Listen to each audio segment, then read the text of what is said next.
What's up guys, Turner here. Before you all watch this informative video about the Kentucky Colonels, which is Kentucky's old professional basketball team, I have some things to talk about before. One, I'm going to be starting to make probably weekly videos on Saturdays because that's when I don't have school and I have free time and stuff. I can actually have some creative ideas. And another thing, I apologize if you can hear static in the video from my mic. I got a new microphone and I'm still testing it out and stuff and trying to see what good audio it can do and like what settings I need to use for it. But yeah, so just like, comment, subscribe, and enjoy this informative video. What's going on guys? Turner here, and today, as you can see by the screen, I made a little title slide for it. Today, I'm going to be going over Kentucky's professional basketball team and the life of it. The life of the Kentucky Colonels. I know it says Colonels, but it was Colonels. So the background, I'm just going to read off of it mainly. They're in the American Basketball Association, or ABA for short. Started in 1967 and ended in 1976. It was seen as a league that would compete or contend with the NBA, potentially take over the NBA. It was trying to be America's league. That's why it's called American Basketball Association. They were the ones to create the first three-point line, like in the game in 1967, and the red, white, and blue stripe ball. That's why another reason why they call it America's game. Sparked the interest of NBA players and fans, made it more like interesting with stuff like three-point line. Stars like Julius Erving, David Thompson, Artis Gilmore, Dan Issel, and many more took a chance and decided to play in the ABA instead of the NBA for a couple of years. The Colonels were awarded a franchise spot in the ABA on March 6th, 1967 to a man named Don Reagan, I think. Yeah. They were the first professional team in Kentucky.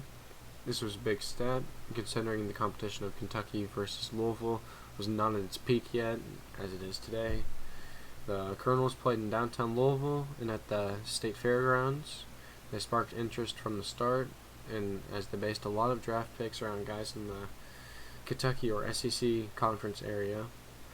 In their first couple of years, they had positive records and make playoffs every year, and so fans would come to games a lot. Getting things done. Their success started to show when they drafted Artis Gilmore in 1971 to pair up with the Kentucky guys of Louis Dampier and Dan Issel. As the years went on, these three guys developed and turned into ABA All-Stars, and the Colonels were asserting their dominance, but no championship yet. In July 1973, the Colonels were bought by John Y. Brown Jr. and his wife. Adolph Rupp, legendary Kentucky coach, that's why it's Rupp Arena now, was the vice president and chairman of the board, while Brown's wife was president. The attendance around this time for the games was around 8,200 people. And that's actually a lot back then. And this is the championship season. In the 1974-75 season, the Colonels tied the New York Nets as the best team in the league. They cruised their way. This was regular season. And they cruised their way through the playoffs to play their rival, the Indiana Pacers, in the finals. The Colonels ended up winning the series 4-1 and claimed their first ABA championship in 1975. The Colonels owner offered the NBA champions Golden State Warriors $1 million to play for a world title game to see who was better for ABA and NBA, but the Warriors refused. The downfall of the Colonels started when the owner traded away Dan Issel to the Baltimore Claws, another ABA team, for $500,000. They then made more trades and moved around players, making it hard for the players to get used to other people again. Louis Dampier was slowly going down, and because he was getting older and was not being an all-star anymore, and Artis Gilmore had to carry the team more. They ended up making the league semifinal and losing to the Nuggets. This would be their final game ever. In 1975-76 ABA preseason, the team started to disperse because of problems such as financial problems. The NBA decided to bring in 4 of the 6 ABA teams left to their league, and the Colonels were not one of them, because of John Y. Brown Jr. Selling and dispersing the team for $3 million. He used the money to purchase the Buffalo Braves, who are the who now are the Los Angeles Clippers. The Buffalo Braves turned into the San Diego Clippers, who turned into the Los Angeles Clippers. It took, this was way back then, so that's why it's interesting for the Buffalo Braves. And yeah, which are now known as the Clippers. The players were put into a dispersal draft or expansion draft and drafted NBA teams. Expansion draft,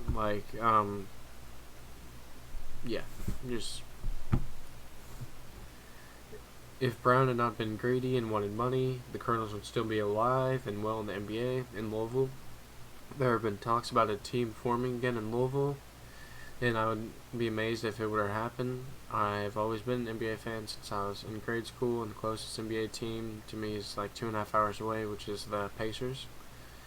If there were to be a team in Kentucky, it would be kind of a dream come true as a fan perspective. And I'm sorry that on the left side of the screen it covers the text, but I'm talking about it right now. But yeah, so that kind of wraps it up a little bit. One of the reasons why I wanted to make a story video or a historical video about this, so it's on Twitch on stream, mainly started because I'll get it real quick.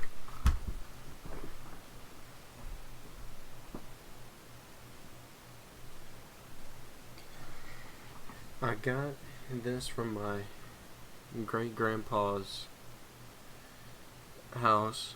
He had a bunch of them. He collected a bunch of bottles, and one of them was the 1974-75 Kentucky Colonels, which that's when they won the championship, and I thought it was real cool.